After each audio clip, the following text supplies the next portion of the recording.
आशा है आप सब प्रसन्नता से हैं। अच्छा लग रहा है आप सबको देखकर। हमारी आवाज स्पष्ट आ रही है? राधिका प्राण प्रभु। Okay, thank you. सो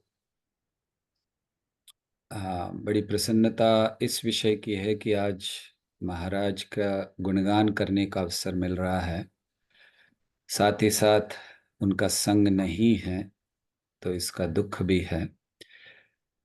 दरअसल जब कोई वैष्णव इस पृथ्वी से जाते हैं और वो भी भगवान के शुद्ध भक्त, तो केवल भक्तों के लिए, या कहना चाहिए केवल उनके शिष्यों के लिए नुकसान है ऐसा नहीं है, या केवल भक्तों के लिए नुकसान है ऐसा नहीं है। सारे समाज को, सारी पृथ्वी का नुकसान होता है, क्योंकि एक शुद्ध भक्त की उपस्थिति ये समाज में अच्छे वातावरण को बनाए रखने के लिए आवश्यक होती है। शुद्धता को बनाए रखने के लिए आवश्यक होती है। लोगों को एक अच्छा जीवन बिताने की प्रेरणा देने के लिए आवश्यक होती है उनकी उपस्थिति। तो इसीलिए जब ऐसे कोई वैष्णव जाते हैं तो बहुत ही दुखदाई ये विषय होता है। लेकिन साथ साथ प्रसन्नता ये भी होती है कि एक अच्छा उदाहरण हम सबके लिए वो देकर जाते हैं कि कैसे जीवन जीना चाहिए और कैसे जीवन त्यागना चाहिए। और विशेष करके गोपाल कृष्ण गोस्वामी महाराज, जब हमने इस्कॉन में प्रवेश किया तो सबसे पहले जो सन्यासी जिनसे हमारी भेंट हुई, जिनसे हमारा आदान प्रदान हुआ, वो थे गोपाल कृष्ण गोस्वामी महाराज। और बहुत प्रारंभ की अवस्था से जब हमने केवल मंदिर जाना प्रारंभ किया था, इतना जल्दी में कि हमें ध्यान है कि जब महाराज को हम कई साल बाद मिले मायापुर में, गौरमंडल परिक्रमा चल रही थी, महाराज भी थे वहाँ, और हमें ज्वाइन करके भी कुछ साल हो गए थे, और मैं वो स्थान जहाँ पर हम महाराज को मिले थे बम्बई में, वो छोड़े हुए कई साल साल हो गए थे। तो जब महाराज मिले, हम दूर से हमने महाराज को देखा तो हमें थोड़ा डर लग रहा था कि कैसे जाएं उनको प्रणाम करना, लेकिन इच्छा बहुत हो रही थी।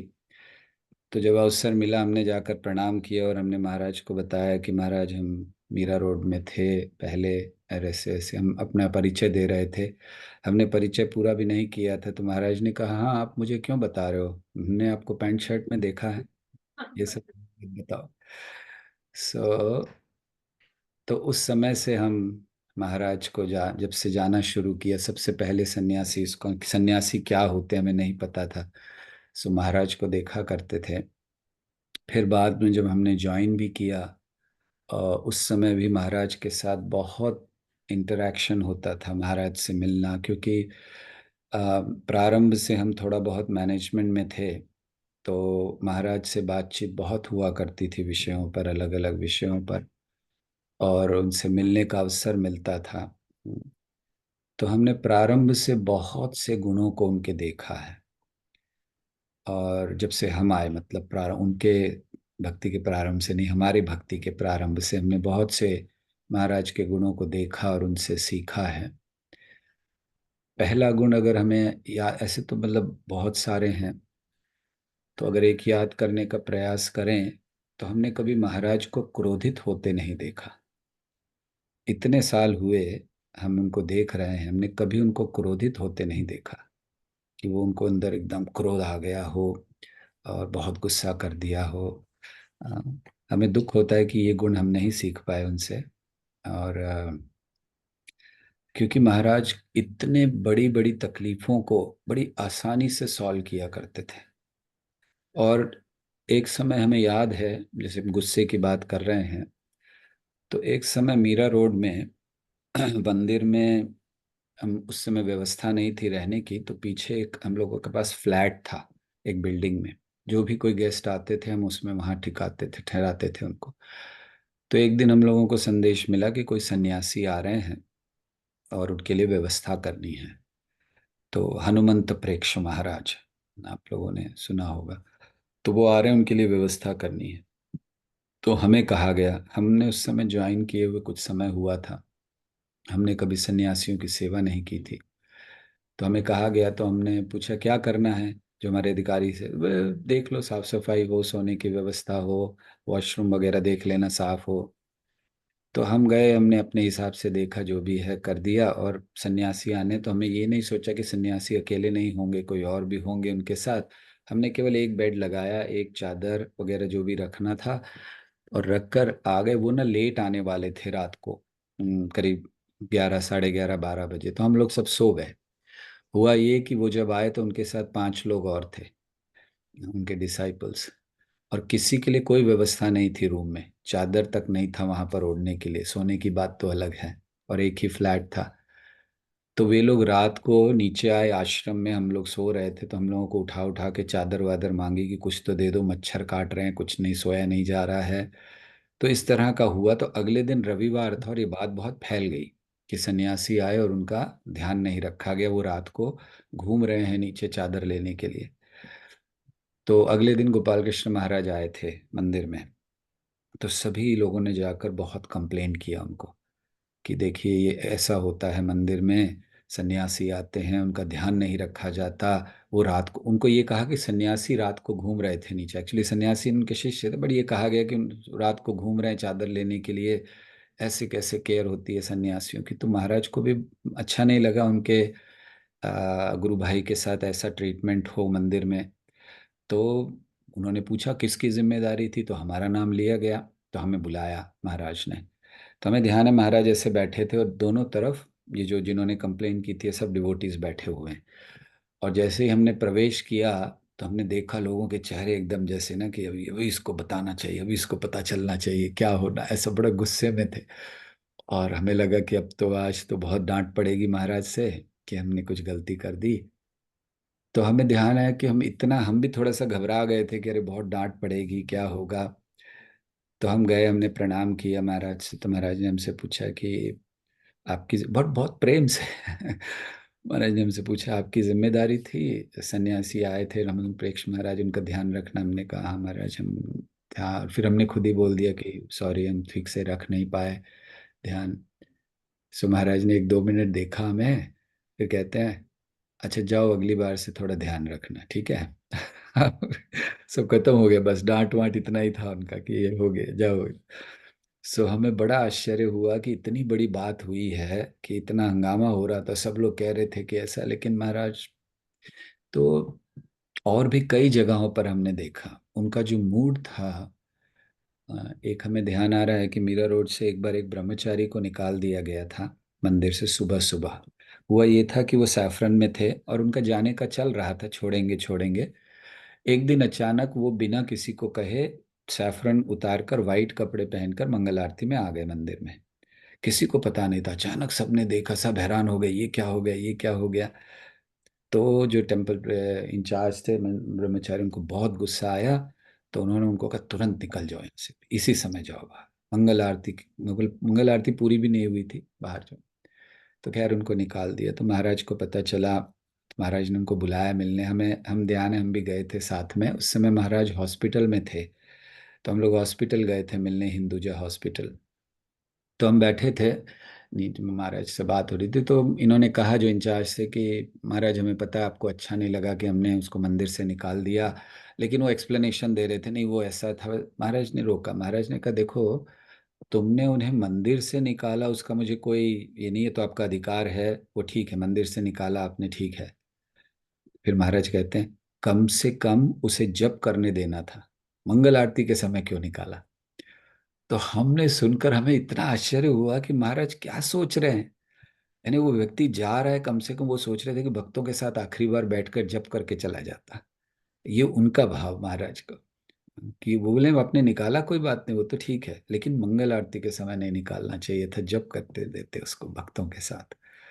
तो महाराज का एकदम सोचने का तरीका, उनका जो भाव है बहुत अलग रहा हमेशा से।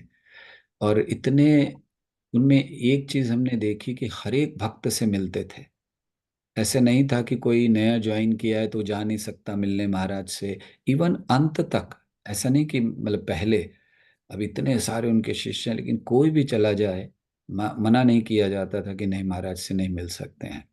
वो थोड़ा देर हो सकती, लेकिन मिलते तो सबसे थे महाराज। और छोटी छोटी समस्याएं सुनना। हाँ, आप विश्वास नहीं करेंगे कि लोग क्या क्या समस्याएं सन्यासियों के पास ले जाते हैं। एक उसका उदाहरण देते हैं कि एक बार महाराज आए थे मीरा रोड में। हम इंचार्ज थे वहाँ सब चीज़ों के, तो मतलब टेम्पल के इंचार्ज नहीं तो कुछ चीज़ों को संभालते थे वहाँ। तो कुछ बातचीत हुई होगी, ब्रह्मचारी मिले, ये सब हुआ। जाने लगे महाराज तो हमको बुलाया, ऐसे कंधे पर हाथ रखा, चलते चलते हमें कहते हैं, अरे बाथरूम में कुंडी तो लगवा दो। तो हमें बड़ा आश्चर्य हुआ, हमने कहा ये क्या महाराज के, मतलब आशा नहीं करते ना कि कोई सन्यासी हमें ये कहेंगे कि बाथरूम में कुंडी लगवा दो। तो हम महाराज को ऐसे देखा, मतलब क्या कह रहे हैं महाराज, हमें समझ नहीं आया। तो बोले ब्रह्मचारी जाते हैं बाथरूम में, बंद करने के लिए होना चाहिए, ठीक करवाओ उसको। और कह के चले गए। हमें बाद में पता चला कि ब्रह्मचारियों ने जाके ये कंप्लेन की थी कि महाराज हम लोग टॉयलेट में जाते हैं, कुंडी नहीं है, कोई खोल देता है ऐसा। तो हम सोचे थे ये सारी चीजें महाराज से चर्चा। और महाराज बड़े प्रेम से सुनते थे उनको, ये नहीं कहते थे कि ये सब बातें मुझसे मत करो। तो इस तरह से महाराज का हमने शुरुआत से देखा है कि, और एक चीज हमने महाराज की बहुत शुरुआत में नोटिस की कि वो अपने शिष्यों को भी प्रभु कहकर बुलाते थे, कभी नाम से नहीं बुलाते थे, ऐसे कि जब नाम दिए हम लोग तो किसी को भी कह देते हैं इधर आओ, इधर आओ। वो हमेशा अपने शिष्यों को भी जो भी नाम होगा उसके बाद प्रभु लगाकर ही बुलाया करते थे। बहुत बार हमने देखा, इसको नोटिस किया था कि उनके अंदर ये गुण था। और फिर उनकी जो स्मृति थी, महाराज की मेमोरी, उसको तो सब जानते हैं, इतनी पावरफुल मेमोरी। सालों बाद भी अगर कोई उनको मिल जाता था तो महाराज को याद होता था कि सालों पहले ये व्यक्ति मुझे मिला था और इसने अपने बात की थी कि लड़का बीमार था। तो अगर कोई इनसे महाराज से कहता था कि महाराज लड़का थोड़ा बीमार है, आप थोड़ा प्रार्थना कीजिए तो ठीक हो जाए, तो 4 साल बाद भी मिलेंगे तो उसको पूछते थे तुम्हारा लड़का ठीक हो गया कि नहीं हो गया, लड़का ठीक है कि नहीं। तो उनको वो बात याद रहती थी कि, और कैसे पता नहीं, इतने लोगों से मिलते थे, इतने लोगों से। और महाराज का दिनचर्या, अभी हम लोग रुक्मिणी कृष्ण प्रभु से सुन रहे थे। तो रुक्मिणी कृष्ण प्रभु बोल रहे थे कि एक एक दिन वो चंडीगढ़ उनके साथ में थे, महाराज के साथ सुबह से रात तक।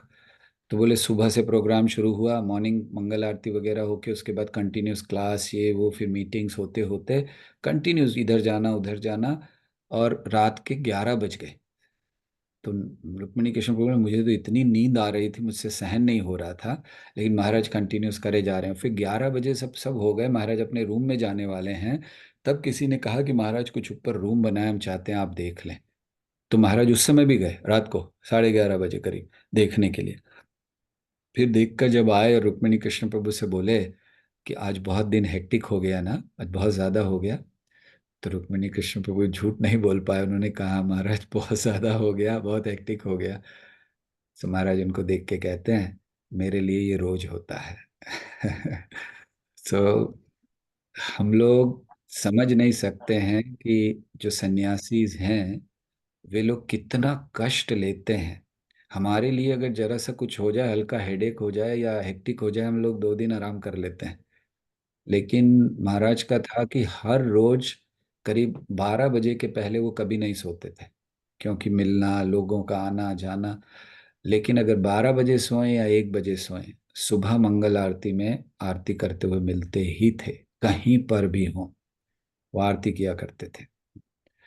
आपने अभी, आप में से कई लोगों ने वो वीडियो देखा होगा जो अब महाराज के जाने के बाद एक बड़ा प्रचलित हुआ, कि महाराज सोते सोते भी आरती कर रहे हैं। देखा आप लोगों ने वो वीडियो? सो देखिए कि क्या मतलब भाव है, क्या प्रेम है। महाराज सो रहे हैं और पूरा चला, और पूरी आरती हो रही है, और एक के बाद एक पूरा आइटम। ऐसा नहीं कि केवल हाथ घूम रहा है, तो चामर हो रहा है तो ऐसे हाथ घूम रहा था उनका, उसके पहले फूलों के लिए ऐसे ऐसे घूम रहा है, मतलब उसमें भी आरती कर रहे हैं। सो ये जो स्तर है भक्ति का, कि जहाँ केवल कृष्ण का स्मरण 24 घंटे। और इसीलिए महाराज इतना कुछ मैनेज कर सके, क्योंकि कृष्ण सारे ब्रह्मांडों को मैनेज करते हैं। और अगर उनका कोई शुद्ध भक्त हो जाए तो उसके लिए कुछ चीजें मैनेज करना बहुत बड़ी बात नहीं होती है। सो महाराज ने इतना किया तो उनकी उनका ये जो मॉर्निंग प्रोग्राम का था कि हर रोज चाहे कितना ही लेट क्यों ना हो, सुबह उठकर वो जहां भी होते थे आरती करते थे महाराज। तो ऐसे बहुत सारे उनके गुण हैं जिनको हम कंटिन्यूस हम लोग याद कर सकते हैं, और उनसे सीखना चाहिए हमें महाराज से, कि कैसे उन्होंने जो डेडिकेशन, उन्होंने जीवन में अपने लिए कुछ नहीं बनाया व्यक्तिगत स्तर पर। उन्होंने अपनी विल लिखी, आप सबने अगर पढ़ी हो तो उन्होंने जो वसीयत लिखी उसमें बहुत स्पष्ट लिखा है कि मेरा व्यक्तिगत कुछ भी नहीं है। उनके नाम पर ना एक लैंड है, ना कुछ है, कुछ नहीं है। बोले एक दो चीजें हैं, और वो एक रोलेक्स वॉच जो प्रभुपाद ने उनको दी थी वो मेरी संपत्ति है। और उनके जो डीटीज हैं, तो सोचिए कि कभी कुछ बनाने की इच्छा नहीं हुई। उनके शिष्यों ने वृंदावन में एक जमीन ली, कहा महाराज आपका घर बनाएंगे। महाराज ने मना किया तो उन्होंने रखी थी कि हम इस पर जब महाराज जाएंगे तो समाधि बना देंगे उनकी अच्छी से बड़ी। सो महाराज अपनी विल में लिख कर गए कि मेरे जाने के बाद ये जमीन इस्कॉन वृंदावन को देना है, और जो वृंदावन इस्कॉन वृंदावन चाहेगा वो करेगा उस जमीन का, आप लोग को कुछ नहीं करना है। सो उनका जो समर्पण था प्रभुपाद के प्रति, इस्कॉन के प्रति, उन्होंने अपने शिष्यों को सबसे पहला आदेश यही दिया, इस्कॉन छोड़ के नहीं जाना, हमेशा जीबीसी को पालन करना। इतना उनका खुद का डेडिकेशन था। उन्होंने लिखा अपनी विल में कि मैंने कभी इस्कॉन नहीं छोड़ा, नेवर लेफ्ट इस्कॉन। तो प्रभुपाद के प्रति ये समर्पण, ये बहुत महत्वपूर्ण है। हम लोगों को ऐसे भक्तों से सीखना है कि जो उनका समर्पण था कि प्रभुपाद ने उनको कहा कि हाँ नहीं जाना है छोड़ के, तो कभी गए नहीं। और अपने शिष्यों को भी उन्होंने यही कहा कि कभी छोड़कर नहीं जाना। और और अपने शिष्यों से वो यही चाहते थे कि बने रहें इस्कॉन में। उन्होंने लिखा कि आगे चलकर आप में से कई लोग कोई सन्यासी बनेंगे, कोई गुरु बनेंगे, लेकिन जीबीसी को हमेशा फॉलो करें। तो ये जो उनका समर्पण है, ये जो उनका भाव है, ये जो उनका प्रेम है डीटीज के प्रति, उनके बहुत सुंदर डीटीज उनकी सेवा रोज किया करते थे खुद स्वयं। और भगवान के प्रति जो उनका समर्पण है, और उससे भी ज़्यादा जो वैष्णव एटिकेट या अपने गुरु भाइयों के प्रति जो प्रेम था। अभी हमने कुछ समय पहले एक वीडियो देखा जिसमें परम पूज्य राधानाथ महाराज उनसे मिलने गए। तो महाराज की तबीयत ऑब्वियसली खराब है, उनसे झुका नहीं जाता, चला नहीं जाता गोपाल कृष्ण महाराज से। तो जो राधानाथ महाराज गए तो उन्होंने प्रणाम किया इनको, तो ये सोफे पर बैठे हुए हैं, और ये उठने लगे प्रणाम करने के लिए। तो राधानाथ महाराज ने ऐसे उनको पीछे किया कि नहीं नहीं नहीं, आप नहीं, आपको जरूरत, आप मत उठिए। और फिर वो पीछे हो गए क्योंकि महाराज ने ऐसे पीछे कर दिया, और उठ के फिर महाराज फिर चले गए कुर्सी पर बैठने के लिए। जैसे महाराज उधर गए, ये उतरे, उनसे हुआ नहीं जा रहा है, लेकिन नीचे उतरे, घुटनों पर ऐसे बैठे और उन्होंने झुक कर प्रणाम किया। सो ऐसी स्थिति में भी इस नम्रता का पालन हमने ये भी देखा था। जब पंकजांग्री प्रभु ने अपना देह छोड़ा, तो पंकजांग्री प्रभु का वो टीवी पर चल रहा था, लाइव आ रहा था। तो जब उनको लाया गया और वैसे थे, सो महाराज दिल्ली में बैठे देख रहे थे क्योंकि वो समय था कोविड का और किसी को अलाउड नहीं था जाना। तो गोपाल कृष्ण महाराज दिल्ली से देख रहे थे बैठे हुए, और जैसे ही उन्होंने देखा कि उनके लाया गया उन्होंने वहीं पर प्रणाम किया। सो ऐसी नम्रता, ऐसा भाव ये बहुत कम देखने मिलता है। तो और जब भी जा भी रहे थे तो हम लोग सुन रहे थे कि जाने से पहले उनको बहुत लोगों ने मना किया। जब महाराज अभी अम, देहरादून गए हैं मीटिंग्स के लिए, तो आवश्यक नहीं था, ऑनलाइन कर सकते थे। तो सभी लोगों ने कहा महाराज अभी आपकी स्थिति ठीक नहीं है, हेल्थ ठीक नहीं है, आप नहीं जाइए। सो महाराज ने एक ही बात कही कि देहरादून मेरा जोन है, मैं होस्ट हूँ, और इतने लोग आ रहे हैं बड़े सब सन्यासीज और ये, तो मैं नहीं जाऊंगा तो कैसे लगेगा। तो वो केवल इसलिए गए कि इतने भक्त आ रहे, इतने सन्यासीज आ रहे हैं, सो मुझे उनकी सेवा करनी है।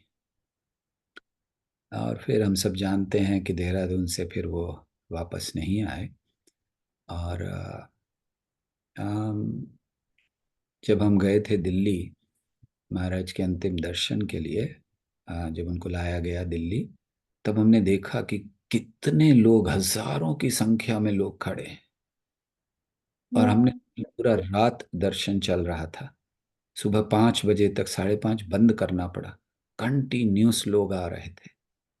तो वो देखकर समझ में आया कि महाराज ने कितने जीवनों को बदला है, कितने लोगों को प्रभावित किया है। इतने इतने हजारों की संख्या में, जगह नहीं, धक्के हो रहे, लोग जाने के लिए बेहोश हो रहे थे गर्मी में लोग वहां पर, लेकिन फिर भी खड़े हैं दर्शन करने के लिए। और वही चीज हम लोग वृंदावन में देखे जब अगले दिन समाधि के लिए गए। तो इसीलिए इनसे हमें प्रेरणा लेनी चाहिए कि हमारा जीवन कैसा हो। हम आपस में मतभेद करते हुए, द्वेष करते हुए, घृणा करते हुए, शत्रुता करते हुए जीवन बिताएं, या हरेक के प्रति प्रेम बांटते हुए हरेक को जीवन बिताएं। तो एक बहुत सुंदर उदाहरण गोपाल कृष्ण महाराज ने दिया कि हमें हमारा जीवन कैसा होना चाहिए। और उसका जो प्रभाव हम लोगों ने देखा उस दिन रात को दिल्ली में, और फिर अगले दिन वृंदावन में, प्रेरणा हम सबको लेनी चाहिए कि समर्पण गुरु के शब्दों पे, इस्कॉन संस्था के प्रति, प्रभुपाद के प्रति, और फिर ऐसा जीवन हो कि जिसमें कोई दोष ना निकाल सके, लोग प्रभावित हों, कृष्ण के प्रति आकर्षित हों, और हरेक के मन में हम सब के लिए, भक्तों के लिए, कृष्ण के लिए ये प्रेम जागृत हो। ऐसा जीवन हमें जीना चाहिए। हरे कृष्णा कृष्ण कृष्णा हरे हरे, हरे राम राम राम हरे हरे। परम पूज्य गोपाल कृष्ण गोस्वामी महाराज की जय। श्रील प्रभुपाद की जय। थैंक यू वेरी मच गुरुजी। इसमें सतगुरु कृष्ण प्रभु की जय। Thank you. एक बार हरे कृष्ण महामंत्र बोलिए, प्रभु का धन्यवाद करेंगे। हरे कृष्णा कृष्णा कृष्णा